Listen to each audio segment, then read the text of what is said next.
Bismillahirrahmanirrahim.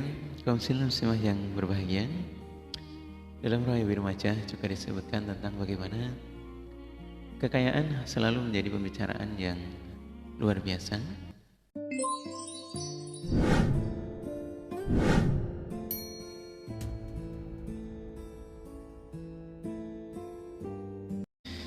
Maka ketika para sahabat sedang duduk bersama dengan sahabat yang lain, kemudian Rasulullah SAW datang.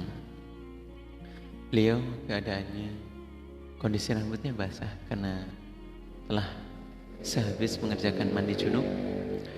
Dan salah satu sahabat menegur dengan mengatakan, "Wahai Rasulullah, saya melihat dirimu sedang senang hatinya. Kami melihat dirimu sedang nikmat, sedang senang, sedang bahagia. Apakah demikian?" Beliau mengatakan, "Ajal, alhamdulillah ya, saya sedang kondisi bahagia." Ya, bahwa alhamdulillah hati yang senang ini adalah sesuatu yang sedang saya rasakan saat ini. Segala puji bagi Allah. Ketika Rasulullah datang menemani mereka dan kebanyakan para sahabat sedang membahas masalah kekayaan, nikmat-nikmat Allah ini, Nabi juga memberikan komentar. La ba'sa bil ghina liman ittaqa. Untuk orang-orang yang bertakwa kepada Allah, kekayaan itu ya tidak menimbulkan bahaya, tidak membuat dirinya kemudian lupa ibadah, tidak membuat dirinya lalai dalam ibadah, seperti halnya contoh kasus Sa'labah ya, yang telah kita bahas pada video sebelumnya. Nah, maka kekayaan ini tidak berbahaya untuk orang-orang yang memiliki ketakwaan yang baik. Namun ketahuilah bahwa sehat atau kesehatan itu lebih baik bagi orang-orang yang takwa daripada kekayaan. Bagi orang-orang yang takwa, kekayaan tidak lebih baik daripada sebuah kesehatan. Orang yang takwa meskipun hartanya tidak banyak tetapi dia sehat, ya senang-senang saja, dia bahagia karena bisa melaksanakan ibadah kepada Allah dengan lancar. Kemudian bahwa wati bunafsi minan na'am, orang-orang yang hatinya sedang senang itu termasuk sebuah kenikmatan. Kaum muslimah yang berbahagia, tidak hanya kesehatan yang nilainya luar biasa, bahwa sehat cukup itu adalah sesuatu yang digambarkan oleh Rasulullah bagaikan dunia sudah menjadi miliknya. Nikmat terbesar kedua setelah keimanan. Jadi ya luar biasa sekali.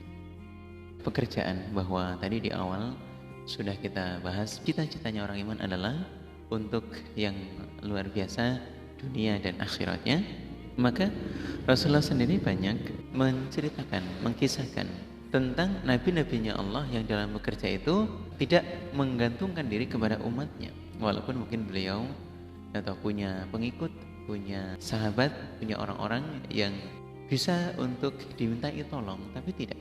Dalam Riwayat Bukhari disebutkan bahwa, ini disebutkan dari Khalid bin Ma'dan, seorang yang makan dari hasil kerja kerasnya itu adalah sesuatu yang paling terbaik, yang paling utama. Jadi tidak menggantungkan diri kepada orang lain. Ma'akala hadun ta'aman qatun khairun min ayyakula min amali yadik. Jadi kalau yang terbaiknya adalah yang dari hasil dia bekerja sendiri. Kemudian contoh dari nabi-nabi yang disebutkan oleh Rasulullah adalah Nabi Daud alaihissalam, pribadi yang tetap bekerja dengan menjadi pandai besi atau seorang pembuat baju baja. Maka Nabi Daud adalah contoh yang nyata bahwa Nabi sendiri adalah orang-orang yang bekerja keras untuk mencukupi kebutuhan hidupnya. Jadi tidak menggantungkan diri kepada orang lain. Dalam Riwayat Bukhari dari Abu Hurairah disebutkan, sangat masyhur sekali, ialah anna Daud alaihissalam kana la ya'kulu illa min amali yadih. Jadi Nabi Daud alaihissalam itu juga tidak menggantungkan diri kepada orang lain. Beliau bekerja dari hasil kerja kerasnya. Beliau berupaya untuk mencari rezekinya dengan menjadi pembuat baju baja.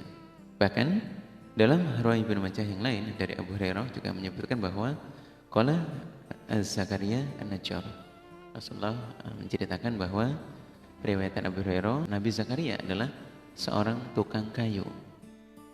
Pada dasarnya bahwa para nabi itu berupaya untuk mencari rezekinya dengan bekerja. Bahkan Nabi Muhammad SAW sendiri adalah pengembala kambing yang darinya beliau mendapatkan upah untuk hasil atau mengembala kambingnya. Para kaum muslimah yang kami hormati, ada dua hal yang akan didapatkan oleh orang-orang yang kemudian menggantungkan diri kepada orang lain. Salah satunya adalah dengan meminta-minta. Dua hal yang akan diterima antara dia diberi ataupun dia tidak mendapatkan apa-apa. Periwayatan dari Abu Hurairah mengatakan bahwa Rasulullah sendiri mengingatkan seseorang yang berupaya untuk mencukupi kebutuhan hidupnya dengan mencari kayu bakar. Jadi dibandingkan dengan orang-orang yang kemudian berusaha dengan meminta-minta, itu tidak lebih baik, sangat-sangat tidak baik, apalagi menggantungkan kepada orang lain. Nah, orang-orang yang kemudian dia mencari kayu bakar di wilayahnya, di desanya, di kampungnya, kemudian dia menjualnya dengan hasil puluhan ribu rupiah, kalau di sana ya beberapa ukiyah atau dinar dirham. Nah, orang-orang yang kemudian menghasilkan hasil kerja kerasnya dari jualan kayu, menjadi tukang kayu, itu lebih baik. Dia bawa kayu bakarnya itu di atas punggungnya, kemudian dia jual. Atau dia kumpulkan, kemudian dia taruh di depan rumahnya, dia jual. Itu lebih baik dibandingkan orang-orang yang tentunya dalam sebuah permintaan dia minta ke sana dan ke sini. Iyalah, kalau orangnya ikhlas hati, sedang baik hati, ya dia memberi.